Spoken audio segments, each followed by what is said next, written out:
तुम तुम कब कब जाओगे? जाओगे? तुम कब जाओगे अतिथि? तुम कब जाओगे अतिथि पाठ का। मैम क्वेश्चन 17 मैम बचा हुआ था। Question Yes, number ma'am.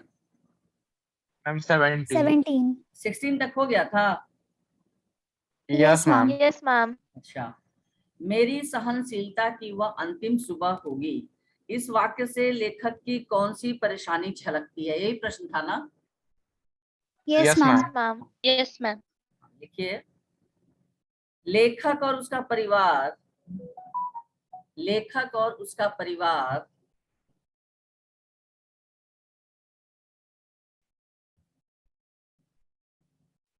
लेखक और उसका परिवार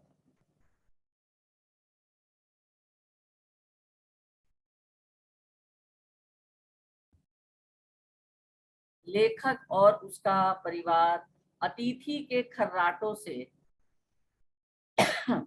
लेखक और उसका परिवार अतिथि के खर्राटों से, खर्राटों कैसे लिखेंगे? ख र आ की मात्रा रेफ, यानी आ की मात्रा जो है उसके ऊपर रेफ होगा। ट ओ की मात्रा अनुस्वार, खर्राटों। लेखक और उसका परिवार अतिथि के खर्राटों से परेशान हो चुके हैं। लेखक और उसका परिवार अतिथि के खर्राटों से परेशान हो चुके हैं, जबकि क हर्षिका के,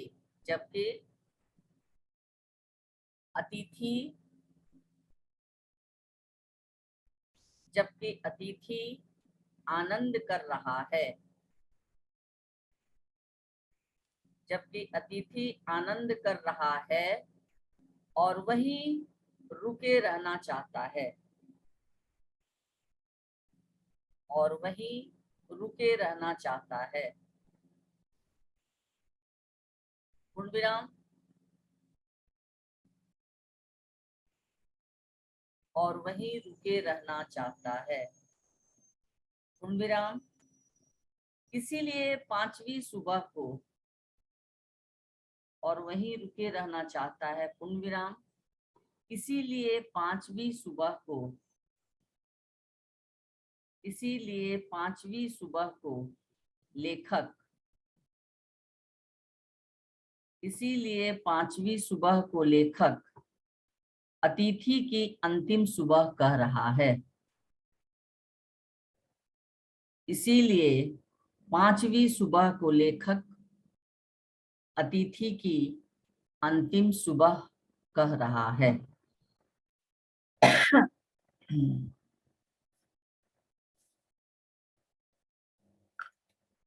हो गया? Yes ma'am. Yes ma'am. Next question लिखिए। Yes ma'am. मेजबान मेहमान से क्या चाहता है?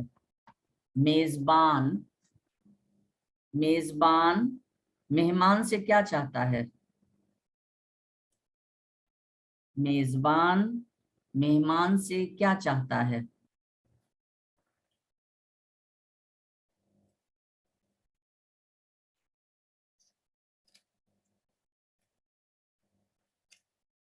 मेजबान मेहमान से क्या चाहता है? लिख लिए प्रश्न। Yes ma'am. Yes ma'am. मेजबान की अतिथि से, मेजबान की अतिथि से, मेजबान की अतिथि से यही अपेक्षा है, मेजबान की अतिथि से यही अपेक्षा है कि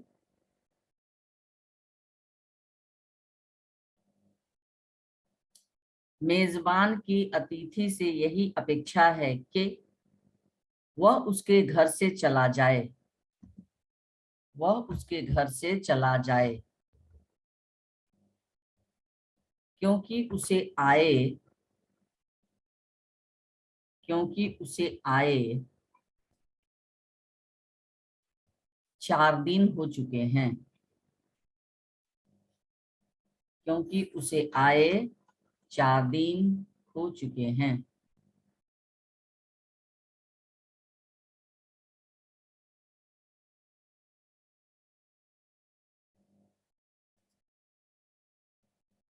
पूर्ण विराम। क्योंकि उसे आए 4 दिन हो चुके हैं, पूर्ण विराम। वह दूसरे के घर अर्थात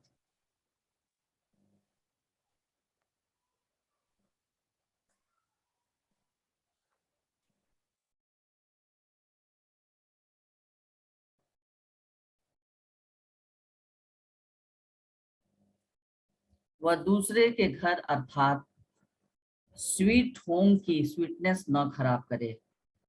वह दूसरे के घर अर्थात स्वीट होम को के बीच में योजक चिन्ह लिखेंगे। वह दूसरे के घर अर्थात स्वीट होम की स्वीटनेस न खराब करे। वह दूसरे के घर अर्थात स्वीट होम की स्वीटनेस न खराब करे। पूर्ण विराम। तुम लौट जाओ अतिथि।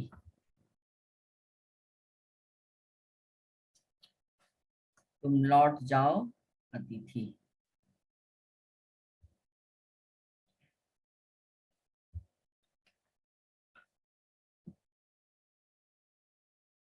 ठीक है।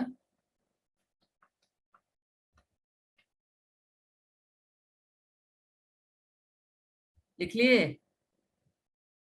Yes, ma'am. Yes, ma'am. हाँ। Yes ma'am. Yes, ma'am. अतिथि का देवत्व कैसे सुरक्षित रहेगा? अतिथि का देवत्व कैसे सुरक्षित रहेगा?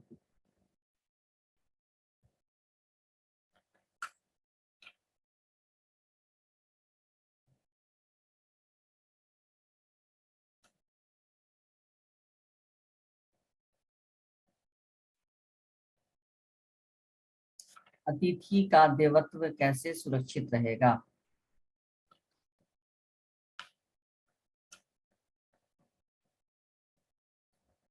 लिखे? अतिथि का Yes, देवत्व ma'am. कैसे सुरक्षित Yes, रहेगा? ma'am. अतिथि का देवत्व, उत्तर लिखें। अतिथि का देवत्व, अतिथि का देवत्व मनुष्य को दर्शन देकर, अतिथि का देवत्व मनुष्य को दर्शन देकर चले जाने पर ही सुरक्षित रहता है। अतिथि का देवत्व मनुष्य को दर्शन देकर चले जाने पर ही सुरक्षित रहता है। अतिथि का देवत्व मनुष्य को दर्शन देकर चले जाने पर ही सुरक्षित रहता है। यहाँ तक हुआ? Yes, ma'am. Yes ma'am. Yes, ma'am. लंबे समय तक मनुष्य देवता को नहीं झेल सकते। लंबे समय तक मनुष्य देवता को नहीं झेल सकते। लंबे समय तक मनुष्य देवता को नहीं झेल सकते। पूर्ण विराम।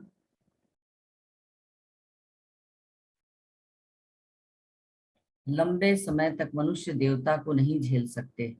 पूर्ण विराम। एक देवता और एक मनुष्य, एक देवता और एक मनुष्य अधिक समय तक साथ नहीं रह सकते। एक देवता और एक मनुष्य अधिक समय तक साथ नहीं रह सकते।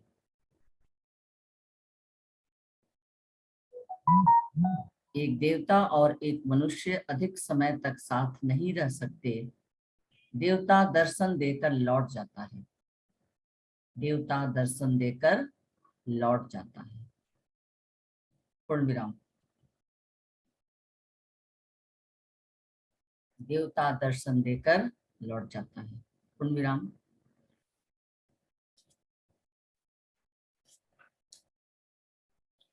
लिख लिए? Yes, ma'am. Yes, ma'am. Yes, ma'am. अतिथि Yes, के, ma'am. नेक्स्ट क्वेश्चन, अतिथि के देर तक रुकने पर, अतिथि के देर तक रुकने पर लेखक की क्या मानसिक प्रतिक्रिया हुई? अतिथि के देर तक रुकने पर लेखक की क्या मानसिक प्रतिक्रिया हुई? प्रश्न समझ में आ रहा है? हाँ, Yes, ma'am. मानसिक प्रतिक्रिया, यानी अतिथि बहुत दिनों तक रुक जाता है, उसकी क्या मानसिक प्रतिक्रिया होती है?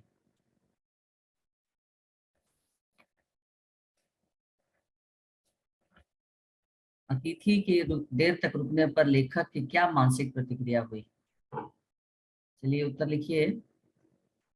अतिथि के देर तक रुकने पर, अतिथि के देर तक रुकने पर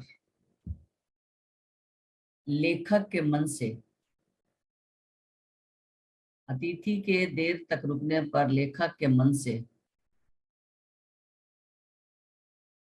सत्कार करने की भावना खत्म हो गई।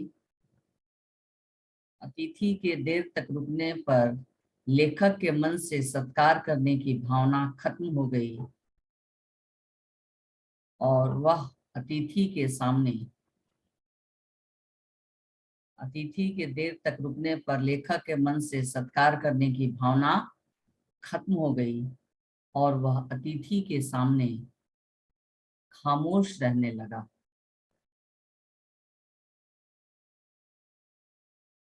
अतिथि के देर तक रुकने पर लेखक के मन से सत्कार करने की भावना खत्म हो गई और वह अतिथि के सामने खामोश रहने लगा।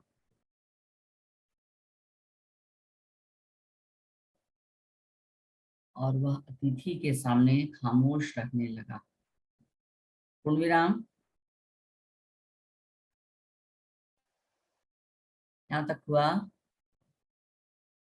Yes, ma'am. Yes, ma'am. Yes, ma'am. Yes, अतिथि ma'am.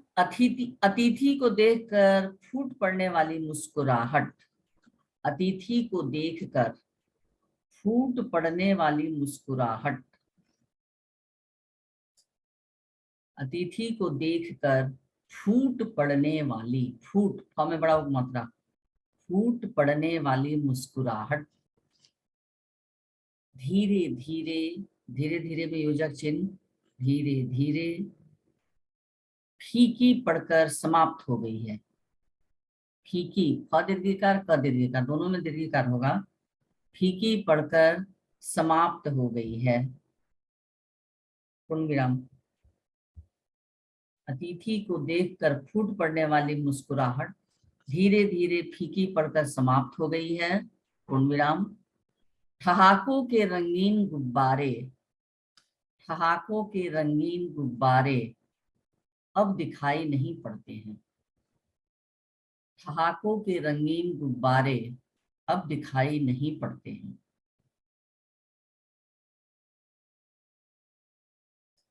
ठहाकों के रंगीन गुब्बारे अब दिखाई नहीं पड़ते हैं।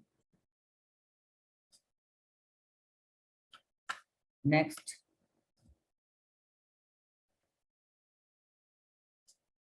ठहाकों के रंगीन गुब्बारे अब दिखाई नहीं पड़ते हैं। नेक्स्ट क्वेश्चन,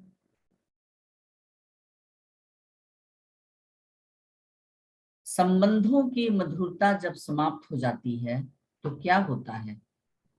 संबंधों की मधुरता जब समाप्त हो जाती है तो क्या होता है?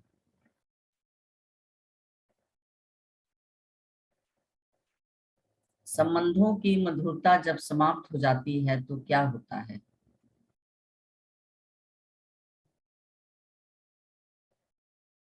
संबंधों की मधुरता जब समाप्त हो जाती है तो क्या होता है? प्रश्नवाचक चिन्ह। तुम कब जाओगे अतिथि पाठ के आधार पर, या सिर्फ लिख लीजिए कि पाठ के आधार पर लिखें। संबंधों की मधुरता जब समाप्त हो जाती है तो क्या होता है? पाठ के आधार पर लिखें।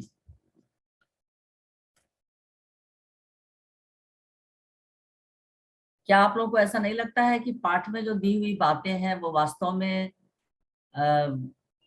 हम सारे मनुष्यों के जीवन में भी समान ही होते हैं? Yes, ma'am. Yes, ma'am. ma'am. Yes, ये ma'am.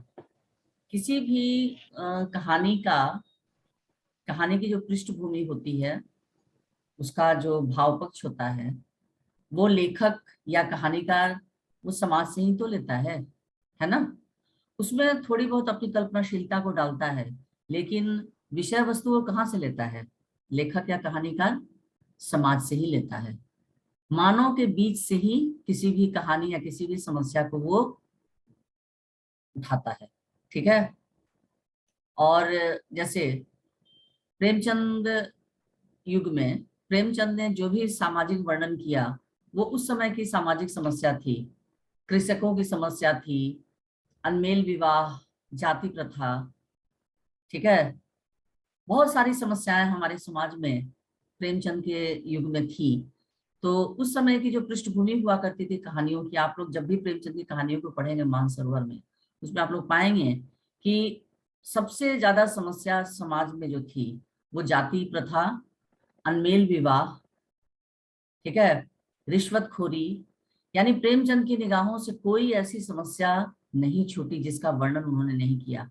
यहाँ तक कि वेश्यावृत्ति की समस्या पर भी उन्होंने, कि किस तरह से किसी लड़की को अपने परिवार को चलाने के लिए, या किस तरह से परिवार उसे जब परित्यक्त कर देता है तो वो कहाँ जाती है, किस तरह से अपने जीवन को गुजारा, अपने जीवन को बिताती है, हर समस्या पर उन्होंने लिखा। तो आखिर विषय वस्तु कहाँ से मिलती है लेखक को, या किसी भी उपन्यासकार या कहानीकार को? कहाँ से मिलती है? समाज से न मिलती है। तो Yes, इसी ma'am. तरह ये जो लेख है, जो कहानी है कि तुम कब जाओगे अतिथि, ये एक मूलभूत समस्या है।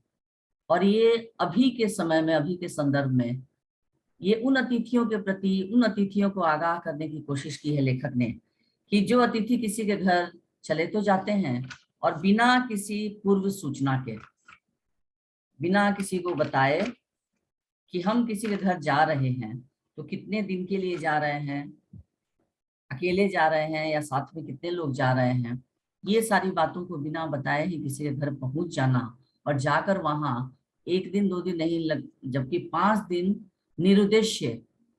क्या लेखक के घर जो अतिथि आए हैं उनका कोई उद्देश्य है? पूरे पाठ को पढ़ने पर क्या लगता है आप लोगों को? No, कहीं लग ma'am. रहा है No, ma'am. कि किसी उद्देश्य के कारण वो आए हैं? मैम No, कोई ma'am. उद्देश्य नहीं है। No, कोई ma'am. उद्देश्य नहीं है। नो ये मैम। निरुद्देश्य बस आराम, ऐसा लग रहा है कि वो आराम फरमाने के लिए वहां आ गए हैं, है ना। अपने जो चिर परिचित के यहाँ आए हुए हैं वो आराम करने के लिए आए हैं, क्योंकि उनका काम बस रहता है भारी भरकम शरीर को लेकर बिस्तर पर पड़े रहना और करवट बदलते रहना, समय पर उठना, भोजन कर लेना, नाश्ता कर लेना, और फिर अनावश्यक मुस्कान, अनावश्यक बात। और जब सारी बातें, सारी चीजें समाप्त हो जाती हैं, क्योंकि कहा जाता है कि पहला दिन दूसरा दिन तो ठीक लगता है, क्योंकि जिसके घर आता है अतिथि मेजबान, उसको लगता है कि चलो भाई 1-2 दिन की तो बात है। लेकिन अनावश्यक रूप से कोई अगर आकर बैठ गया जो जाने का नाम ही नहीं ले, तो क्या होता है, मेजबान अंत में थकेगा ना, और बोर भी हो जाएगा। उसके सामने अगर कोई उद्देश्य रहे तो लगे कि हाँ भाई चलो किसी उद्देश्य के कारण आया है, या तो अपना इलाज कराने, या अपने बच्चे का नामांकन कराने, या अपनी नौकरी से संबंधित किसी समस्या को लेकर। लेकिन फिर भी 5 दिन 6 दिन किसी के यहाँ जाकर पड़े रहना, तो इसी तरह की जो मानसिकता के जो लोग हैं उनकी ओर ध्यान दिलाने के लिए लेखक ने इस तरह की कहानी को लिखा। और इसकी भी पटकथा लिखने के पीछे लेखक को ये सामग्री कहाँ से मिली? समाज से। ठीक है। तो कोई भी पाठ यूं ही नहीं होता है, उसके पीछे कोई ना कोई संदेश अवश्य रहता है कि नहीं? है ना? Yes ma'am. Yes, ma'am. Yes, ma'am. तो ये हो गया, संबंधों की मधुरता जब समाप्त हो जाती है तो क्या होता है? ये प्रश्न मैंने लिखवा दिया। Yes, yes ma'am. ma'am. उत्तर लिखिए। अतिथि परिवार का ही अंग होता है। अतिथि परिवार का ही अंग होता है, पूर्ण विराम। अतिथि परिवार का ही अंग होता है, लेकिन अगर वह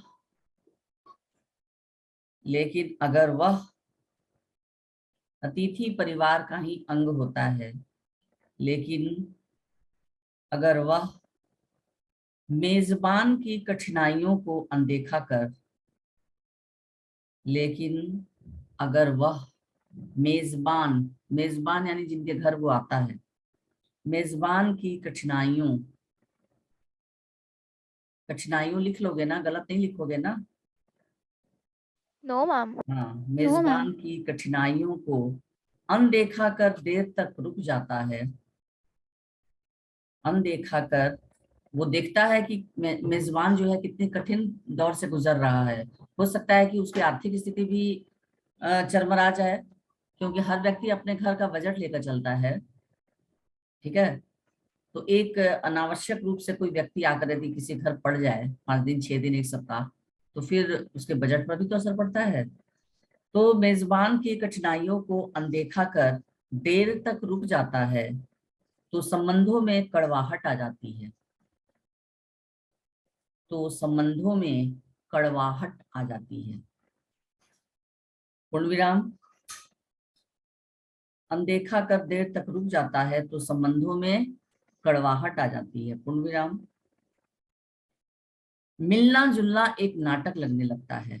मिलना जुलना में योजक चिन्ह होगा। मिलना जुलना एक नाटक लगने लगता है। मिलना जुलना एक नाटक लगने लगता है। पूर्ण विराम।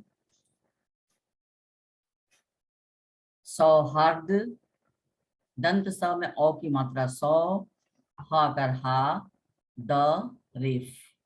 सौहार्द, धीरे धीरे, धीरे धीरे में योजक चिन्ह। सौहार्द धीरे धीरे बोरियत में बदल जाता है। सौहार्द धीरे धीरे बोरियत में बदल जाता है। पूर्ण विराम। भावनाएं गालियों का रूप ग्रहण करने लगती हैं। भावनाएं गालियों का रूप ग्रहण करने लगती हैं। पूर्ण विराम।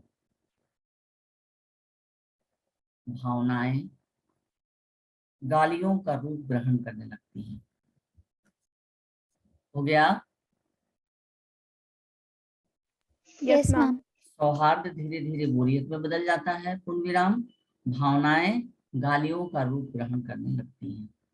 Next question, single inverted comma में लिखो, अतिथि देवो भव। अतिथि देवो भव, ये कथन जो है सिंगल इन्वर्टेड कॉमा में, उक्ति की व्याख्या करें। अतिथि देवो भव उक्ति की व्याख्या करें तथा आधुनिक युग के संदर्भ में इसका आकलन करें। यानी ये कथन आधुनिक संदर्भ में कहाँ तक सत्य है। ठीक है, अतिथि देवो भव उक्ति की व्याख्या करें तथा आधुनिक युग के संदर्भ में इसका आकलन करें। आकलन करें यानी इस कथन को, किस तरह से ये कथन जो है एकदम अक्षरशः सत्य है या सत्य नहीं है, यानी आज के पृष्ठभूमि में, आज के संदर्भ में क्या ये कथन सार्थक है, इसी का अर्थ होता है आकलन करना। ठीक है, उक्ति की व्याख्या करें तथा आधुनिक युग के संदर्भ में इसका आकलन करें। पूर्ण विराम। चलिए उत्तर लिखे हैं। इस प्राचीन उक्ति का अर्थ है अतिथि देवता होता है। इस प्राचीन उक्ति, उक्ति का मतलब क्या होता है, कथन। हर्ष उ यानी छोटा उ, कत संयुक्त हर्षिका, उक्ति। इस प्राचीन उक्ति का अर्थ है अतिथि देवता होता है। इस प्राचीन उक्ति का अर्थ है अतिथि देवता होता है। पूर्ण विराम।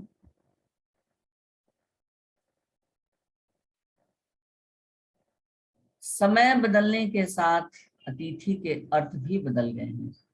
पूर्ण विराम के बाद, समय बदलने के साथ अतिथि के अर्थ भी बदल गए हैं। समय बदलने के साथ अतिथि के अर्थ भी बदल गए हैं। पूर्ण विराम। आज यह उक्ति उचित नहीं लगती। पूर्ण विराम के बाद, आज यह उक्ति उचित नहीं लगती। आज यह उक्ति उचित नहीं लगती। पूर्ण विराम। आधुनिक मनुष्य के पास समय और साधनों का अभाव है। आधुनिक मनुष्य के पास समय और साधनों का अभाव है। आधुनिक मनुष्य के पास समय और साधनों का अभाव है। पूर्णविराम। अब अतिथि में भी भेदभाव नहीं रहा। अब अतिथि में भी भेदभाव नहीं रहा।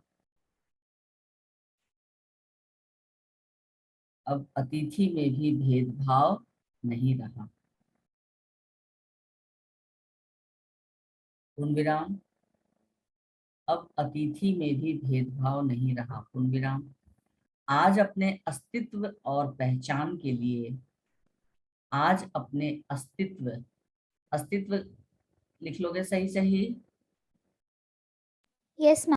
और आधा दंत सहर्षिकार, फिर तव संयुक्त अस्तित्व। आज अपने अस्तित्व और पहचान के लिए मनुष्य को कई प्रकार के संघर्ष करने पड़ते हैं।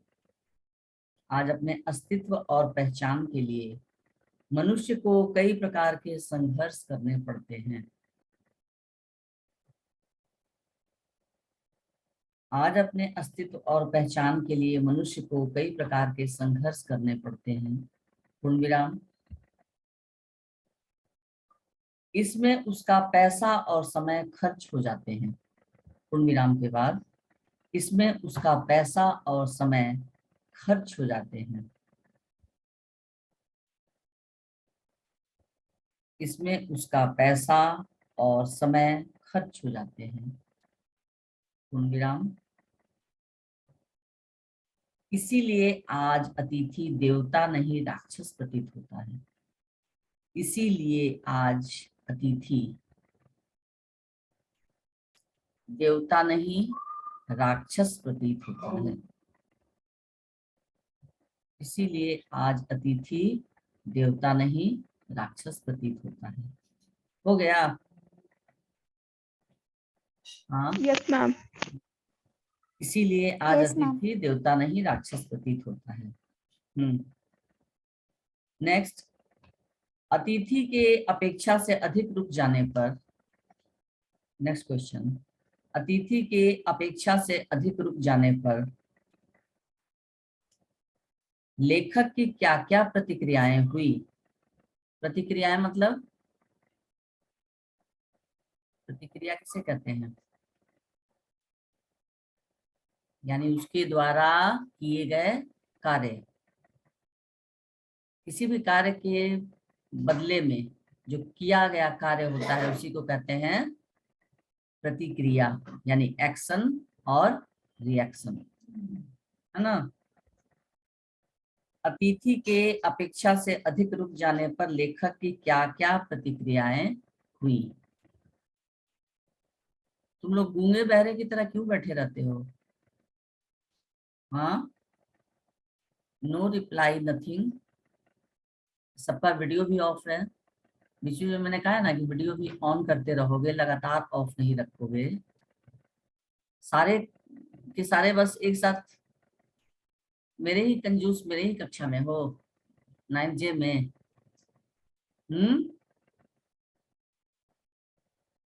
Open your video for some time. अभी ज़ारा स्टार्ट की और देखते हैं क्षितिज। बीच बीच में ऑन करो, ऑफ करते रहो, ऑन भी करो, ऑफ भी करो। मैं लगातार नहीं कहती कि ऑन ही रखो। पता कैसे चलेगा? मुझे लगेगा कि हाँ लिख रहे हो तुम लोग। हो सकता है कुछ लोग सोए भी हो, तकिया लगा कर सोए हो कि चलो आराम से जुड़े हुए हैं। हाँ, ऐसा भी तो हो सकता है। No ma'am. नहीं, कैसे पता नो चलेगा? मैम। अच्छा चलिए, अतिथि के अपेक्षा से अधिक रुक जाने पर लेखक की क्या क्या प्रतिक्रियाएं हुई? चलिए लिखिए। पहले दिन अतिथि का आदर सत्कार किया गया। पहले दिन जब अतिथि पहुंचता है तो क्या होता है? शिवांगी तुम सारा रिपोर्ट रखती हो ना, उपस्थिति और अनुपस्थिति का? Yes, ma'am. हाँ, कीप इट यू। जिस दिन मैं मांगूंगी उस दिन देना, Yes, ma'am. ताकि अटेंडेंस मुझे देने में सहूलियत हो, और इस मैसेज को तुम लोग जितना अधिक से अधिक एक दूसरे को स्प्रेड कर सको, क्योंकि attendance is very important for your final examination. Okay, 75% Yes, attendance ma'am. Is must.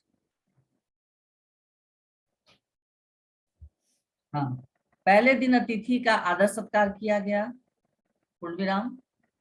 दूसरे दिन अतिथि असहनीय बोझ लगने लगा।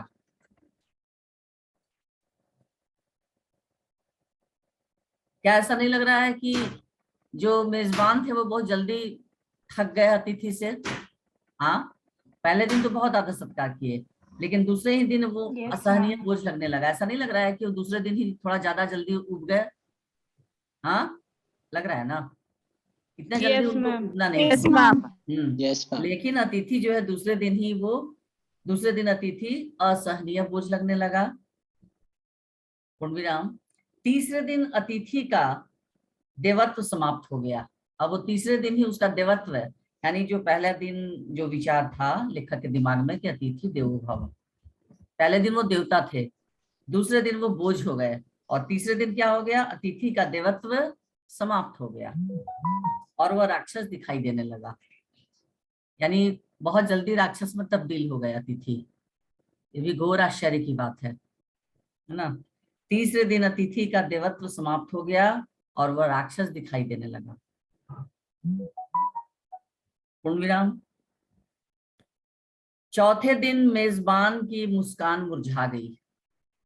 चौथे दिन मेजबान की मुस्कान मुरझा गई, यानी चेहरे पर जो हर्ष का भाव था वो उदासी के रूप में परिवर्तित हो गया। चौथे दिन मेजबान की मुस्कान मुरझा गई, पूर्ण विराम। उसके और अतिथि के बीच बातचीत रुक गई। उसके और अतिथि के बीच बातचीत रुक गई। उसके और अतिथि के बीच बातचीत रुक गई, पूर्ण विराम। चौथे दिन दिन क्या लिखे? चौथे दिन चौथे दिन मेजबान की मुस्कान मुरझा गई। चौथे दिन मेजबान की मुस्कान मुरझा गई, पूर्ण विराम। उसके और अतिथि के बीच बातचीत रुक गई। उसके और अतिथि के बीच बातचीत रुक गई, पूर्ण विराम। डिनर खिचड़ी में बदल गया। डिनर खिचड़ी में बदल गया।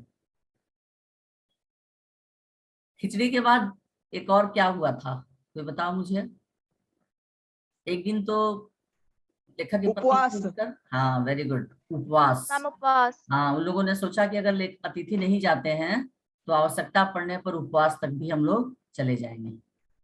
तो डिनर खिचड़ी में बदल गया और मेजबान के मन में आया कि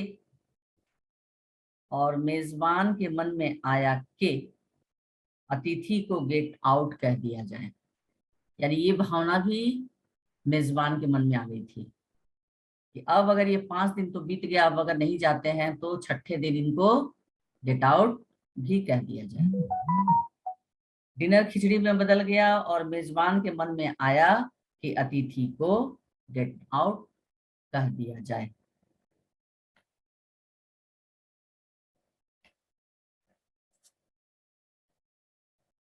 मेजबान के मन में आया कि अतिथि को